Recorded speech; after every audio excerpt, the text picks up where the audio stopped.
Although you may not be able to buy into the idea of drinking during the action here on the field, local bars around Murfreesboro invite you and your friends to come have a drink or two, win or lose. But some fear that if more gender-neutral restrooms aren't installed, this could lead to more problems. Not only is the SDC making a huge impact on Bridgestone Arena, but surrounding businesses as well. We're feet away from the houses of the residents who complain about the noises from trains like this one. Unlike schools closing and delays, shelters like the little pantry that could stay open all day to protect as many people as they can from tumbling temperatures.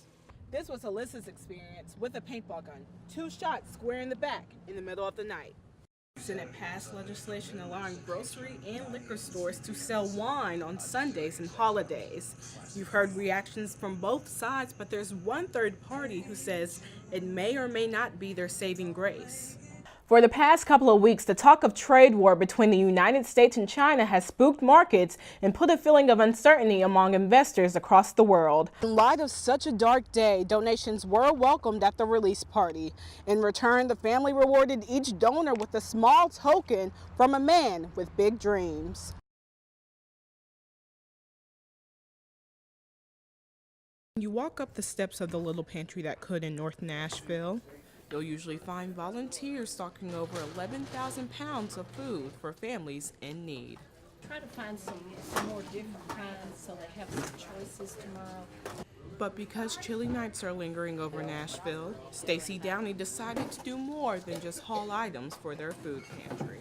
It's kind of word of mouth. People who know folks who are staying outside, I mean, they may say, come here because it's an easy place to come in. We don't have to have ID. Isaiah Jepson thought he could brave the cold. It got so cold that we had to. I woke up and my dreads were frosted. Unlike schools closing and delays, shelters like the little pantry that could stay open all day to protect as many people as they can from tumbling temperatures.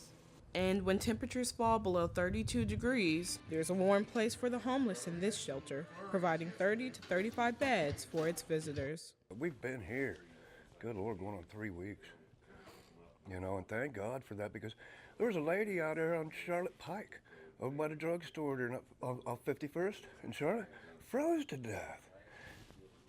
Why didn't she know about this place?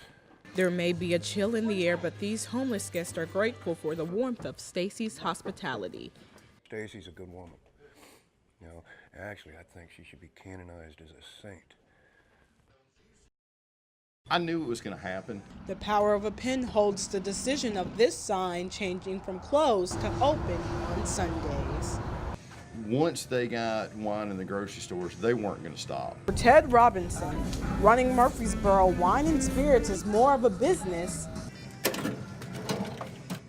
than a convenience. You can't get anybody to tell you about anything that they, normally sell. And although this means Sunday fun day for some people, there's often times that I've been out of whiskey and it was a Sunday and I couldn't get it. So now I can. For Ted, this means the only day spent with his family taken away. I have a wife and 3 little girls that I like to be able to, see, and we're already here 6 days a week open for business anyway. 4:38. Locally owned liquor stores believe wine sales in grocery stores can't compare. Senate passed legislation allowing grocery and liquor stores to sell wine on Sundays and holidays. You've heard reactions from both sides, but there's one third party who says it may or may not be their saving grace. Tennessee is included in the Bible Belt, which leaves conservative churchgoers against the recent approval, while others say, I think that that's the right of any person who wants to buy alcohol on Sundays. Ted says opening on Sundays may be optional to others, but he can't afford the hit competing with other businesses trying to dry up his money flow. I'm either open or I just miss out on that, on that business. And after we've already taken close to a 30% hit when the grocery store started selling wine, we can't afford to take another. It's off-season for Blue Raider football at MTSU, and a bill that would have allowed alcohol for purchase during sport events is also off the table. You won't be seeing liquor sold at these concession stands anytime soon, and former MTSU kicker Cannon Rooker thinks this won't keep fans from flowing into the stadium. The fans we have right now, they're great. We got loyal fans, they're diehards, they do exactly what they're great, they're here every game, and that's awesome. But if we could just keep steadily increasing little by little, I think that before you know it, in a couple of years, this place could be a real good home atmosphere and something that could really help the team out.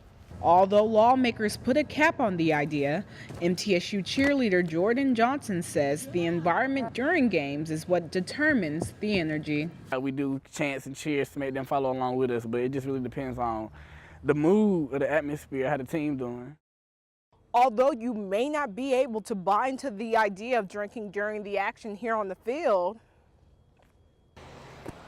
local bars around Murfreesboro invite you and your friends to come have a drink or two, win or lose. Leisure bars like the Borough and the Boulevard are only a crosswalk away from MTSU, where students buy alcohol.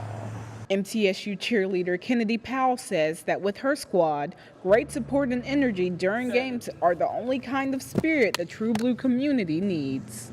If they do end up doing that, I hope that more people do come to the games, because it's just a great feeling when the whole stand is full, or when the whole arena in the Murphy Center is full. Most fans and athletes are hoping lawmakers give the bill another shot in the future. They sing on the track, Nashville, Tennessee, got a show with yeah. Shout out to 6. Jayla Da Silva's passion for music still lives on through the love of his family. Favorite memories of Akila would honestly be when we were making music, honestly. To friends and family members like Kadari Da Silva, Akila, an aspiring rapper also known as Natrix Dream, had a gift for music. It felt like anything he touched, he could at least start it, and at least sound decent when he started, When we first started making music, he was producing his own stuff, and he was rapping on it. Natrix and 3 other victims died in the recent mass shooting at an Antioch Waffle House, leaving loved ones saddened by the tragedy. I'm angry. I'll tell you that. I'm angry. The biggest problem, and it's a problem that persists throughout America, right? At least this country, is gun control. Friends and family came together at the Island Vibes nightclub Saturday night for a release party of Natrix's song, Platinum, hoping his presence would be felt by many. This is the Platinum release. Basically, he had some music that he hadn't released yet, and so we're taking it to the next level by, as his family, just living out his legacy for him. In light of such a dark day, donations were welcomed at the release party. In return, the family rewarded each donor with a small token from a man with big dreams. In addition to the release of Platinum, CDs containing 3 of Da Silva's songs graced their way into people's hands. Akila was honestly was probably one of the most naturally talented people with music that I've ever met in my life. The family says this is a step in the right direction of healing. And although this celebration was under the most unfortunate circumstances, they'll do what it takes to keep Natrix's memory alive. Natrix Dream, baby. Reporting for News 3, I'm Jayla Jackson.